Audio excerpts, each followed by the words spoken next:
It's back, ladies and gentlemen, time for some Gundam, Mobile Suit Gundam Iron Blooded Orphans with its second season. And since we've had the long break since the third season, all that, what has happened in the world since all that time? There's what's happened to the Tekkadan, what's happened to Galakion, and what has happened to a bunch of the characters like Mikazuki, Orga, and alongside with a few other characters.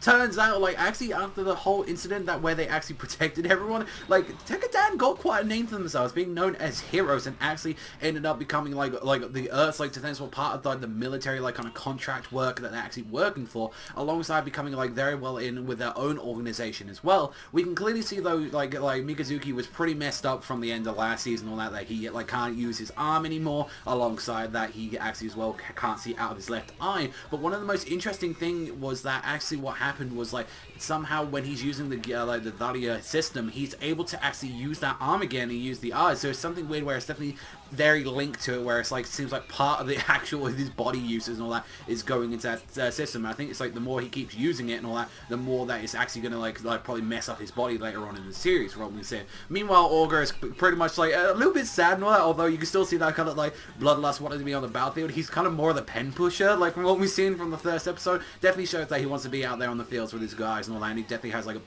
huge amount of respect for him, and he's like definitely want to go out there, but he's like, nah, I'm the head, I've got to do all this business shit. And it's the same thing for what we got with like a few of the other characters as well, seeing like how a lot of them actually became like unit commanders, and then actually there's a bunch of new blood in there, which so far is like none of them have really struck out out as anything interesting. There was like one kid that was like, oh, I want to be on a battlefield really badly like that, and then in the second when there's actual units coming out there like that, it's like, no, like you don't want any of that shit. And Kudelia as well, she's pretty much the same thing that she had, and she even predicted that there was going to be an attack on this little tour, this visiting area that they were going to be having, and then I asked the Tekkadan to pretty much like go and have them. And whilst we was having that, like Galakion actually lost a lot of their social standing, and like basically caused a lot of public safety around the world. And like since like Tekkadan had proved like the value of child soldiers, this is kind of the darker part, is that because of how useful they were and actually how good the child soldiers were, they actually increased the number of children that were actually going out to war. And it's like pretty much that was the same time that mobile suits were recognized as like huge powerhouses, and that they pretty much started restoring the old units from the Great War, which was kind of really messed up when you think about it. It's like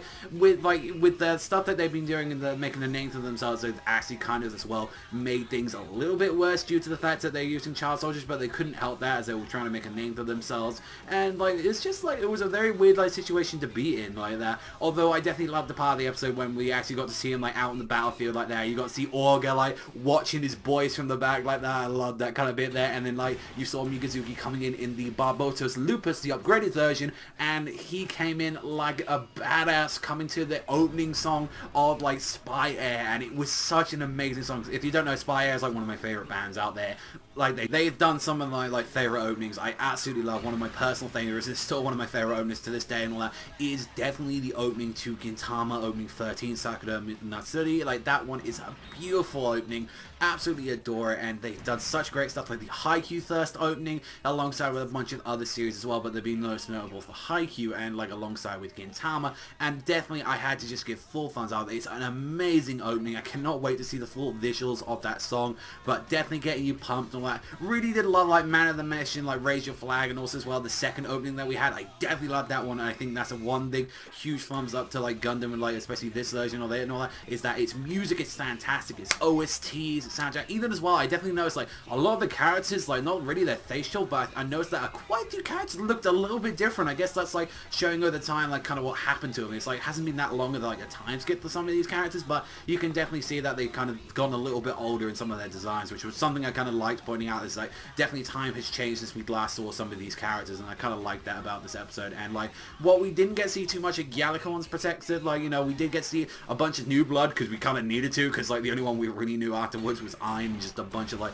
the 7 stars people, and it's like now it's definitely showing that we're going to be focusing on them alongside with Ein and some other characters as well from the Galakon like section. So like I'm looking forward to where this season's definitely going to be going, and definitely really enjoyed this first episode. I don't think I'm going to be talking much about like the second season of like Iron-Blooded Orphans. What I did last time was that I just pretty much marathoned a bunch of episodes. I always like gave it like 5 episodes and then I just stopped like for quite a while and then got back to another 5 or 6 and then kept doing that. So honestly, I think I'm just going to do a first impressions on it, but if there is some really insane episodes and all that I really want to talk about or do like a catch-up video, then I will be tempted to do that. But don't expect any other Iron-Blooded Orphan like content like coming out there. I only really wanted to talk about the opening and mainly as well like the first episode as well, because I definitely want to show like the people and all that. Like Gundam, there's a lot of great stuff in this franchise and you can watch this stuff on Crunchyroll. We've had the first season on there and I highly recommend it. It's such a really good starter Gundam, really recommend it, and if it really interests you, you can get into some other fantastic Gundams, since I definitely say like although I really do enjoy this Gundam, there are a lot more amazing Gundams, and I think definitely the first episode of this return I'm going to give it a full-on 8 out of 10. Really did enjoy it.